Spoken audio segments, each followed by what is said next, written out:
Assalamualaikum warahmatullahi wabarakatuh. Pada kesempatan kali ini, saya Budiono, saya calon guru penggerak angkatan 11 dari Kabupaten Pringsewu, Lampung. Instansi UPT SD Negeri 1 Pamenang, Kecamatan Pagelaran. Di sini saya akan memaparkan kesimpulan dan refleksi pendidikan Ki Hajar Dewantara pada tugas koneksi antar materi modul 1.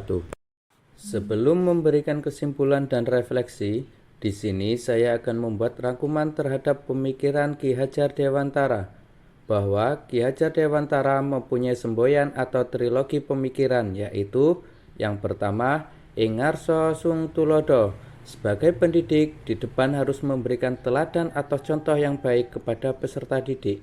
Yang kedua, ing madya mangun karso. Sebagai pendidik, di tengah harus membangun semangat atau motivasi belajar kepada peserta didik. Yang ketiga, tutwuri handayani. Sebagai pendidik, di belakang harus memberikan dorongan semangat atau motivasi kepada peserta didik. Selain trilogi pemikiran Ki Hajar Dewantara, Ki Hajar Dewantara juga mempunyai dasar pemikiran dalam pendidikan, antara lain yaitu 1. Menuntun. Dalam hal menuntun, pendidik seyogyanya memberikan tuntunan kepada peserta didik agar sesuai kodrat anak. Hal ini sesuai dengan tujuan pendidikan menurut Ki Hajar Dewantara, yaitu menuntun segala kodrat yang ada pada anak-anak agar mereka dapat mencapai keselamatan dan kebahagiaan yang setinggi-tingginya, baik sebagai manusia maupun sebagai anggota masyarakat. Oleh sebab itu, pendidik hanya dapat menuntun tumbuh atau hidupnya kekuatan kodrat yang ada pada anak-anak, agar dapat memperbaiki laku hidupnya dan tumbuh kekuatan kodrat anak. Dalam proses menuntun, anak diberi kebebasan, namun pendidik sebagai pamong dalam memberikan tuntunan dan arahan agar anak tidak kehilangan arah dan membahayakan dirinya. Seorang pamong dapat memberikan tuntunan agar anak dapat menemukan kemerdekaannya dalam belajar. Yang kedua, kodrat anak. Kodrat alam berkaitan dengan sifat dan bentuk lingkungan di mana anak berada. Kodrat alam yang dimaksud adalah kekuatan, potensi, atau keadaan diri secara alamiah yang melekat pada masing-masing peserta didik. Sebagai contoh, anak yang hidup di lingkungan religius, maka anak tersebut akan berbeda tingkah lakunya dengan anak yang hidup di lingkungan biasa saja. Sedangkan kodrat zaman berkaitan dengan isi dan irama, yang artinya merupakan kekuatan, potensi, atau keadaan diri yang berubah sesuai dengan kondisi sosial, budaya masyarakat, atau perkembangan zaman. Yang ketiga, budi pekerti. Menurut Ki Hajar Dewantara, budi pekerti atau watak atau juga disebut karakter merupakan perpaduan antara gerak pikiran, perasaan, dan kehendak atau kemauan sehingga menimbulkan tenaga. Budi pekerti juga dapat diartikan sebagai perpaduan antara cipta, karsa, sehingga menciptakan suatu karya. Lebih lanjut, Ki Hajar Dewantara menjelaskan, keluarga menjadi tempat yang utama dan paling baik untuk melatih pendidikan sosial dan karakter bagi seorang anak.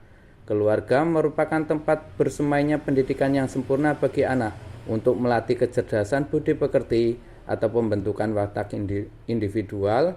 Keluarga juga merupakan ekosistem kecil untuk mempersiapkan hidup anak dalam bermasyarakat.